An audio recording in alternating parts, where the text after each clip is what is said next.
Good morning, everybody, and here's cheers to you.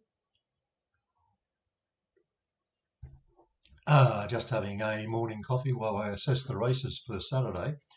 We've actually got two standalone meetings at Kembla Grange and Cranbourne, and the weather forecast for both tracks is similar, and they're expecting about half an inch of rain between now and Saturday, with the majority of it coming Saturday. So, what I've done in the Windform GTX program, and I'll just show you here, we have a column here called Mud. Okay, we've got another one called Bog.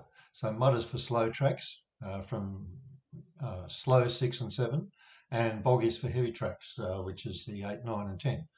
I don't really recommend you betting on the bog tracks, but on the mud tracks, that's a soft track and rain affected. And you can see there are various amounts credited here. So on this particular track with Motor Race, we've got a 6-point addition to the rating. So it arrives as a net 51.8. If I turn that off, as you can see, it would be 45.8. Okay. Sometimes it makes a big difference to the ratings, sometimes it doesn't. Anyway, so that's automatically turned on in the Windform program according to the track conditions. And you are able to change it manually in any case, should the track change. And that's simply by clicking in this box, and it changes as we go through the cycle. So in other words, if it was downgraded from a 6 to a 7, you could just click on there and we would automatically know what the rating was going to be before the races anyway. So as I said, a bit of rain expected, but nevertheless some very good programs. So I'm going to go through the quaddy races because there are some quite good horses running around after the carnivals, and well worth your investment, I think. So in Cranbourne Race 7, what's changed now, you see all of the horses we've selected all have a bog rating, and it has taken away from some of the other horses. So even getting around to this one, Fujita San, which has a -9. So in other words, it's probably never won or placed on a wet track. Anyway, not to worry. So let's just pass them out to you. You can see we've got all these high ratings above the 60. So our top three have got a 68.6, a 66.8, and a 64.9. So obviously these are not the top class horses, but nevertheless they have some good form between them. So I'd be taking those three in the quaddie. So if I go to Gregolamo and this one, Bullwinkle, and Gregolimo is slated down to likely be the favourite.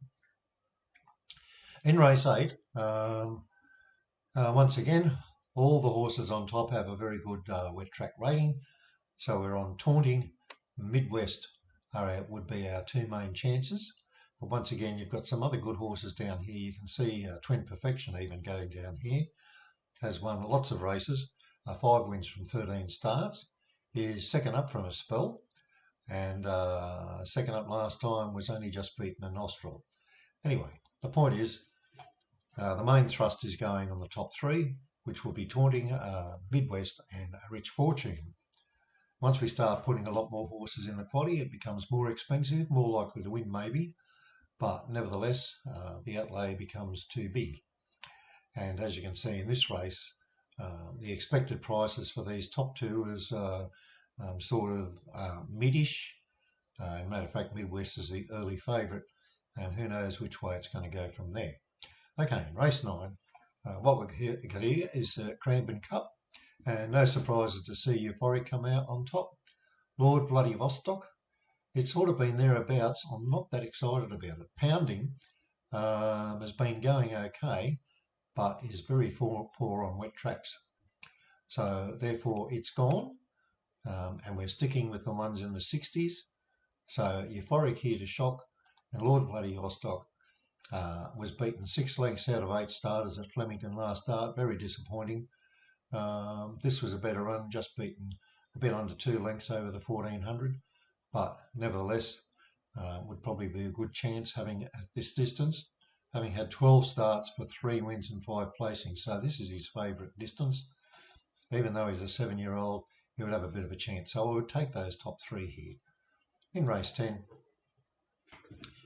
fairly obvious, we're going to be having 4 runners here. Oceans Above is going well.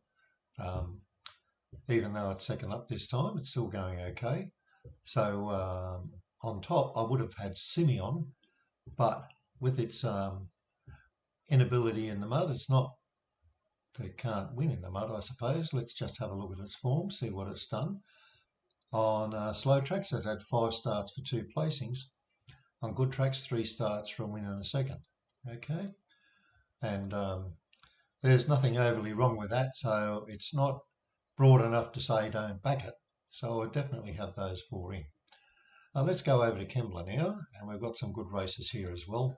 In race 7, you can see that virtually all these top horses are all okay in the wet. So we've got I've Been Trying Banju, which just got a gut feeling that might do something. We have Waterford, which just keeps trying and just keeps missing out. It's running well. If you have a look at that, matter of fact, a mate of mine's got shares in this one. So only beaten half length, 1.63, 0.2, 2.3, and coming back from the 1800 this time. And Kembla is a great big broad track, so no reason it won't have room to catch up in there. So really, it's a wide open betting race, and this is the gong, and it's worth $1 million. So everybody's trying in this one. So yes, you would definitely have those top 4 horses in there, and you would have a chance. And then you'd have to think to yourself, well, do I include Detonated Jack? He's just outside the main 3. But anyway, the top rated horses in these are all in their 70s, and I've Been Trying, listed at 200 to 1. I can't see that it's going to be 200 to 1. It's had 7 wins from 18 starts, so somebody's made a big mistake there. But first up, it recorded a 66.5. Second up was 55, but nevertheless, it's okay. One of the things against it, of course, is the barrier 15, and no rider selected yet, so there's every chance it might not even get a run. But anyway, race 8, Malkovich, Brudnell, Insurrection, those are the top 3 to be on, also in the 70s. Interesting to note that we weren't getting any 70 plus ratings at the Cranbourne races. Race 9 here. Now, when it's a sprint like this, you don't have to do much form, but as you can see, all these horses will be okay in the wet. Mabel's got the top rating, and it's first up from a spell, so it should be very fresh and do something. But then the top 4, maybe you can throw in the 5th one, only because of the price suggested. But when you look at it, 11 wins from 49 starts, it's not a bad horse at all. Anyway, so they're your main chances.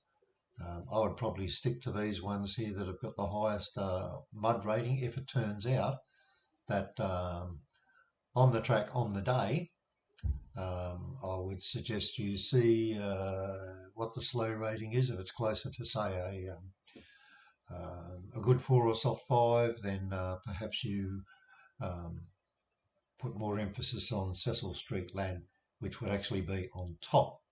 And last start it was second at Randwick, and that was a really good time.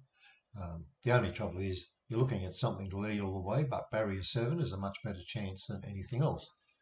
In race 10, let's have a look at this.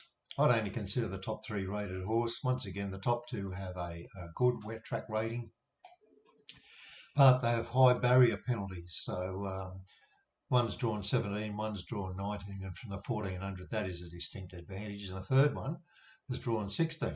Interestingly enough, my summations and plans indicate that in this situation, those horses actually are going to be a much better price than what you would expect. So if they're really good horses, although being a benchmark 78, it's not for the best horses in the world, but this one, 4 for Cindy, did win his 3rd last start, only beaten 1.3 lengths, did a 65.5 there.